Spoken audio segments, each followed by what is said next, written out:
Here in Mohlaoli, where the May Day celebrations led by COSATU, the representative federation of the workers, the largest in the country, will be taking place. Earlier on, we did speak to a representative from COSATU to tell us what they expect and then what are the challenges that they would still wish to see overcome as the struggle really to make sure that the lives and the conditions of workers at the workplace and are improved. Of course, this is a COSATU main event. We know COSATU is in alliance with the African National Congress, with the SACP and SANCO. We will be speaking to those alliance partners from the province to tell us what kind of support they're here to give.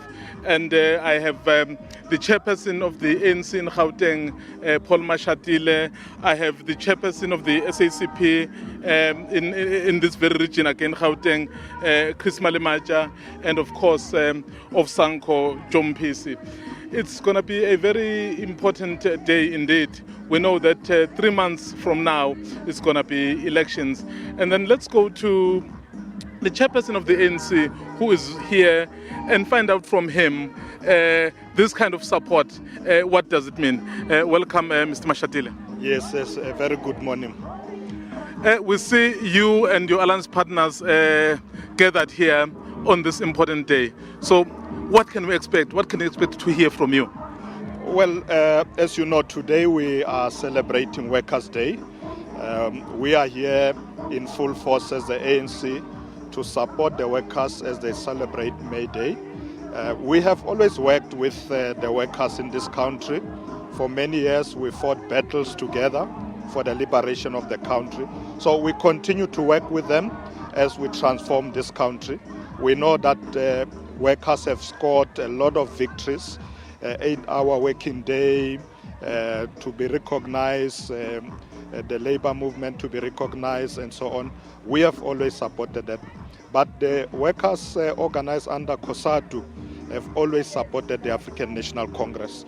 So as we move on to the elections in August, we will be working together as the alliance, the SACP, COSATU and SANCO, supporting the ANC campaign. So we celebrate together, we work together, we struggle together, we are together all the time. What about this notion that Gauteng tends to pull in its own direction, so as a result there's no cohesion or there's no unity? But here you are you trying to perhaps project an image that is not the case? No, we are very united. In fact, the alliance in Gauteng is the most strongest, very cohesive, very united. We do things together. We do, of course, sometimes, from time to time, express views that sometimes people are not comfortable with. But that does not mean that we are not part and parcel of the decisions of the ANC and the alliance nationally. We work together, but it's important from time to time that we engage robustly on issues. For us, the important thing is unity of the movement. The important thing is to work with the people, to engage communities. So when we live here, our people will be going door to door, visiting communities. Our councillors must make sure that they address basic issues. People must have access to water, to electricity. We are busy building houses, we are fixing roads. So those are the things that we are doing. And Gauteng is actually doing very well in that front. And the alliance is very strong and working together in unity. So are you confident that come August 3, Gauteng ANC will emerge? Oh, most definitely. We have put up a very strong machinery on the ground to win all municipalities. There is no going back for us. So for today, we'll be saying to our members as the alliance, go out there and work very hard to address the issues that people are raising everywhere. As the provincial government, we also go everywhere through a program called Tirisan with the Premier. And the issue is to address and resolve problems that people are facing. So I have no doubt that we will emerge victorious on the 3rd of August this year. Thank you very much, Chair. Thank you very much. Thanks. That was Chairperson of the ANC in Gauteng, Paul Mashatile. Now it's John PC of the SACP. You are also here to support COSATU on this very important day. You are known as the Vanguard. Are you still the Vanguard? We are. We are the only Vanguard in South Africa. There's no other Vanguard. We are the ones that are worried about the plight of the working class in the country and as well as in the province. So we are here to support the workers. We are here. You can even see the posters that we have printed here to show that indeed we are supporting the workers, and we are saying to the workers, defend the African National Congress, defend the National Democratic Revolution, defend the workers' rights, defend the gains of our freedom that we have achieved over the last 22 years.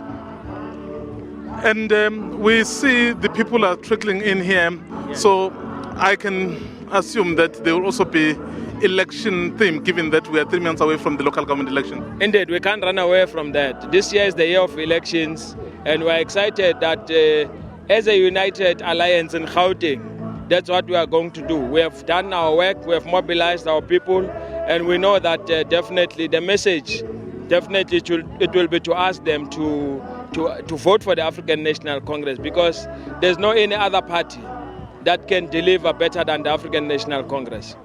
Thank you very much. Thank you very much. There was the SACP speaking there, and of course we have SANCO, which is supposed to be rooted in communities, which is here to also voice its support for COSATU on this important day. 140 years later, the workers scored their victory. Is the victory of the workers in South Africa sufficient? Thank you, Comrade Mbeje. Yes, of course, it's still sufficient. I think people are easily taken by what is happening outside instead of focusing on what the federation itself is really achieving. One is fully convinced that with day to day, you can see that the economy of South Africa is stable, like any other countries where the economy can go up and down. But with the presence of COSATU, one is convinced that it's still sufficient. But are you really in touch with communities which you represent? Because we do see some of the protests which could easily, perhaps, could have been avoided had you been really in regular contact with them. Remember, we are in a democratic country where anyone at any time, not knowing, can be able to organize whatever much. But believe in me, we are able to intervene, and when we arrive there, that is why there's no continuous protection. When we arrive there, we are able to understand what are the issues. With the nature of the alliance we have in Gauteng, different from other provinces, we are able to check issues and be able to touch base with the government and make it easy that we interact and we really solve the problem. Classical example, if I may share with you, we took the Minister of Housing, Human Settlement, Paul Mashatile, to Sandspruit. As we speak now, yesterday he had a series of meetings with those people. We are convinced that that issue, it will be under the bridge. Thank you very much. There is Sanko there giving their opinion, saying as a organization rooted in communities, their role is still very relevant, is still very important, and then they are saying they are doing everything in their power to make sure that the concerns of the communities are really taken care of. As I indicated to you, this is May Day, and May Day is an international day where really the workers of the world scored their biggest victory. It happened way back in 1886. 140 years later, the workers are still celebrating. But of course, in that celebration, there are still many challenges. Even in this country, as they try to unite, the challenges perhaps of divisions or even disunity do emerge from time to time. Right now, I'm going to be going over to Tembisa, where my colleague Mohlaoli is standing by. There we are expecting a rally signifying the launch of a new Labour Federation. Tumawola, it's over to you. What is happening over there? Well, Well, thank you very much. The mood here at the Mohlaoli Stadium in Tembisa has lifted somewhat over the last 40 minutes or so. Members of unions, including Natu, Numsa and Demawusa, have been streaming in to the stadium in full song and dressed in their union regalia, many of them braving what has been quite a nippy morning, but it seems like the sun is breaking through the clouds, and the mood of the workers here is representative of that. And of course, it's expected that today will be the day where the new trade union federation to rival COSATU is going to be announced. And let me get confirmation of that. I'm joined by Patrick Craven. Patrick Craven, you speak on behalf of the unions that have gathered here. Is today the day that we see the birth of a new trade union federation? Yes, it began yesterday with the Workers' Summit, and the declaration from that summit will be read out here today, and it's quite clear that there is total agreement that we do need a new trade union federation. But I should add that it's also a May Day demonstration. All over the world, workers will be demonstrating, and as well as the new federation, we should be talking about the crisis that workers face, the number of jobs that are disappearing, falling living standards, rising inequality, and the scourge of corruption. All these issues will be touched upon by the speakers. But, as you say, it's historic in the sense that it is a departure from the usual pattern, that this will be the beginning of a process to create a new democratic, independent, militant trade union federation, because never has there been a greater need for such a body. The workers' movement has never been weaker at the moment. It's fragmented. It's still only organizes about a quarter of the employed workers, and the ones in the other three quarters are the ones who most need a new trade union federation. The disadvantaged, vulnerable workers, of whom there are more and more, with jobs being outsourced, given to labour brokers. These are some of the issues we'll be touching on. All right. And Patrick, in terms of the membership, that's always a big issue when people talk about trade union federations. With unions that are represented and that are part of the formation of this new federation, how many workers are you representing? It's obviously difficult to give a precise figure, but it must be somewhere in the region of 1 million if you look at all those. They haven't all yet agreed to join the new federation, and for good reason, that we want this to be a very democratic process, and workers must take the final decision. And many of the unions who are here today have still to hold national congresses to consult their membership. But it's clear from the mood yesterday, and I think today, that I'm not saying it will be a formality, but definitely the tide is turning, because we think that the main existing trade union federation, COSATU, has completely lost its way, has become totally enmeshed with the government and the ruling party, and cannot any longer be an independent voice for the workers. That's what we now want to build, and to avoid the same mistakes that COSATU made of getting too much involved with a political party and a government, so that it's never clear who it's speaking for. And the fact that the main speaker at their rally today will be the president of South Africa, the leader of the very government which at other times COSATU is complaining about, shows the dilemma that they're in.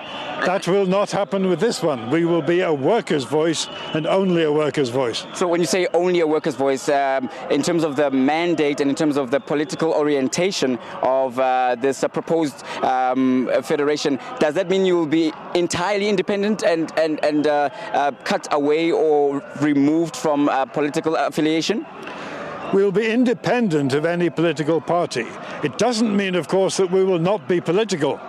Inevitably, trade unions will have to take a view on political issues and may well decide that they will prefer one party over another.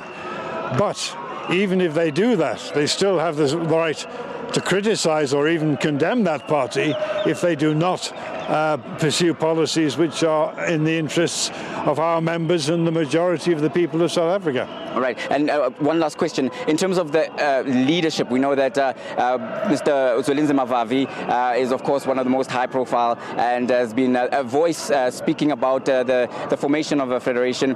Has issues of leadership been discussed in terms of who will steer this new federation when it's formed? No, definitely not. And we don't want the leadership election to become a personality contest. We want, above all, to discuss the policies, the principles, and only then decide who the different unions want to be their representatives through a very bottom-up democratic process. All right. Thank you very much, Mr. Patrick Craven. We'll leave it there. That was Patrick Craven speaking on behalf of the various unions, independent unions at this stage, but who have gathered here to announce that they are definitely forming a trade union federation, a new trade union federation that is going to rival, of course, COSATU. Patrick Craven earlier saying that the workers' unions that are represented here cover about 1 million workers. But we heard, of course, at the Workers' Summit that this new federation will also be looking to target the marginalized and, of course, workers and scab laborers, and as well as young people who are not represented, as well as the unemployed in the formal working sector. So they definitely have their work cut out for them. With that, it's back to you in the studio.